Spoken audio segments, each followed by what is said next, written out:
ক্ষমতাচ্যুত হওয়ার পর শেখ হাসিনা যাদের ভূমিকা নিয়ে সবচেয়ে বেশি ক্ষুব্ধ তাদের মধ্যে হাসান মাহমুদ ও মহিবুল হাসান চৌধুরী নফেল অন্যতম। আওয়ামী লীগ ক্ষমতায় থাকার পুরো সময় জুড়েই এই দুই নেতা ছিলেন সুবিধাভোগী রাজনীতির প্রতীক। দল ও সরকারের সর্বোচ্চ সুযোগ সুবিধা নিয়েও শেষ মুহূর্তে যেভাবে তারা নিজেদের রক্ষা করতে ব্যস্ত হয়ে পড়েন সেটাই শেখ হাসিনার কাছে সবচেয়ে বড় বিশ্বাসঘাতকতা হিসেবে ধরা দিয়েছে। চট্টগ্রামকে কার্যত নিজেদের কবজায় রেখে দীর্ঘদিন ধরে হাসান নফেল জোট এক ধরনের অঘোষিত কর্তৃত্ব কায়েম করেছিলেন।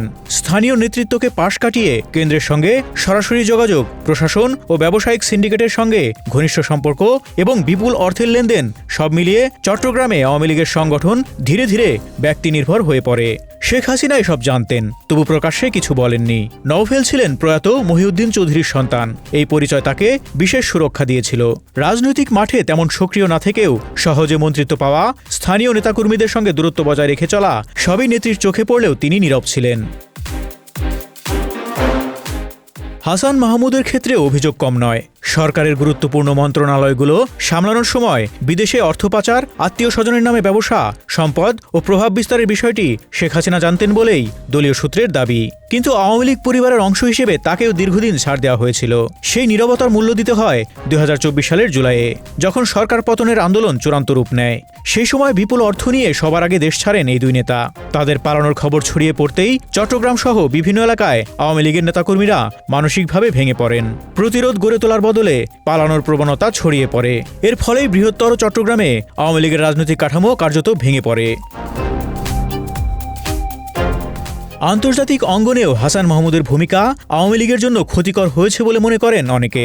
২০২৪ সালের জুলাইয়ে শেখ হাসিনার চীন সফরের ঠিক আগে তিস্তা নদী নিয়ে তার বক্তব্য ভারতকে অগ্রাধিকার দেওয়ার ঘোষণা বেজিংয়ে নেতিবাচক বার্তা দেয়।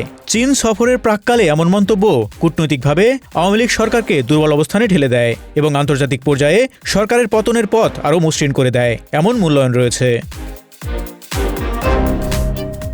হাসান মাহমুদের ব্যক্তিগত উত্থানেও প্রশ্ন দীর্ঘদিনের। ঢাকায় এসে কাজীপাড়ার একটি মেসে থাকার সময় ভাড়াটুকু দিতেই কষ্ট হতো। সেখান থেকে হাজার হাজার কোটি টাকার মালিক হওয়া, দেশে বিদেশে সম্পদ, ব্যবসা ও বাড়ির মালিকানা, এই পরিবর্তন কেবল মেধা ও পরিশ্রমে সম্ভব কিনা সেই প্রশ্ন এখন আরও জোরালো। ১৫ বছরের বেশি সময় ধরে শেখ হাসিনার সরকারের বিভিন্ন মেয়াদে প্রভাবশালী মন্ত্রী হিসেবে তিনি যে ক্ষমতা পেয়েছেন তা ব্যবহার হয়েছে মানুষের কল্যাণে নাকি দখল বেদখল, দুর্নীতি আর সিন্ডিকেট তৈরিতে, এই বিতর্ক নতুন কিছু নয়। বন পরিবেশ মন্ত্রণালয়ে থাকার সময় বনভূমি দখল, পর্যটন প্রকল্পের নামে শত শত একর জমি ব্যবহার, ডকইয়ার্ড দখল ও আত্মীয়দের দিয়ে কাজ করানোর অভিযোগ উঠেছে। তথ্য সম্প্রচার মন্ত্রণালয়ে থাকার সময় সাংবাদিকতা ও গণমাধ্যম ব্যবস্থায় যে অবনতি হয়েছে সেটিও দল ও সমাজে গভীর ক্ষত তৈরি করেছে। যাচাই বাছাই ছাড়াই অনলাইন পোর্টাল ও ভুইফোর মিডিয়ার অনুমোদন পুরো পেশাটিকে সন্দেহের মুখে ফেলেছে বলে অভিযোগ রয়েছে। সবচেয়ে ভয়ঙ্কর ছিল চাটুকারিতার রাজনীতি। শেখ হাসিনাকে খুশি রাখতে মাঠের বাস্তবতা আড়াল করা, ভিন্নমত ও বিরোধী কণ্ঠকে হালকা করে দেখানো, সব ঠিক আছে এই মিথ্যা আশ্বাস দিতে দিতে আওয়ামী লীগকে বাস্তবতা থেকে বিচ্ছিন্ন করে ফেলা হয়। দলের ভেতরে যারা সৎভাবে রাজনীতি করতে চেয়েছিলেন তাদের জায়গা হয়নি, জায়গা করে দেয়া হয়েছে সুবিধাভোগী ও হাইব্রিডদের। এই বাস্তবতার মধ্যেই বাংলাদেশে আওয়ামী লীগের কার্যক্রম নিষিদ্ধ হওয়ার পর দীর্ঘ নীরবতা ভেঙে দিল্লিতে সংবাদ সম্মেলনে হাজির হন হাসান মাহমুদ ও নওফেল।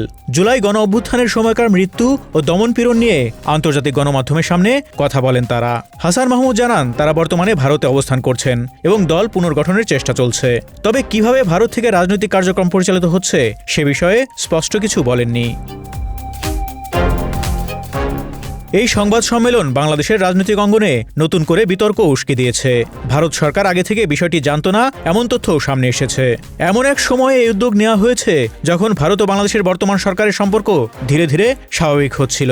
কেউ বলছেন এটি শেখ হাসিনার কূটকৌশল, আবার কেউ মনে করছেন শেখ হাসিনার অগোচরেই হাসান নওফেল নিজেদের গুরুত্ব প্রমাণ করতে মাঠে নেমেছেন, যাতে ভবিষ্যতে দলের নীতি নির্ধারণী পর্যায়ে জায়গা করে নেওয়া যায়।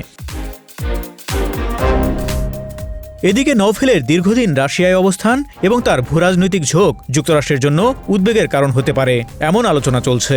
যুক্তরাষ্ট্র যদি আওয়ামী লীগকে রাশিয়াপন্থী শক্তির দিকে ঝুঁকতে দেখে তাহলে দলটির জন্য আন্তর্জাতিক সমর্থন আরও সংকুচিত হতে পারে, সে আশঙ্কাও এখন বাস্তব। সব মিলিয়ে প্রশ্নটা আজ আর এড়িয়ে যাওয়ার নয়। সরকারের নানা সাফল্য থাকার পরও কেন পতন হলো তার উত্তর খুঁজতে গেলে সামনে আসে দুর্নীতি, সিন্ডিকেট, ক্ষমতার অপব্যবহার আর বাস্তবতার অস্বীকারের রাজনীতি। হাসান মাহমুদ ও নওফেলের মতো সুবিধাভোগী নেতারাই কি শেষ পর্যন্ত আওয়ামী লীগের সবচেয়ে বড় ক্ষতি করলেন? ইতিহাস বারবার সেই প্রশ্নটাই সামনে এনে দাঁড় করাচ্ছে। ক্ষমতা চিরস্থায়ী নয়। রাজনীতি যদি মানুষের জন্য না হয়, তবে একদিন রাজনীতি তার বিচার করে দেয়। Desk report, Dhaka express.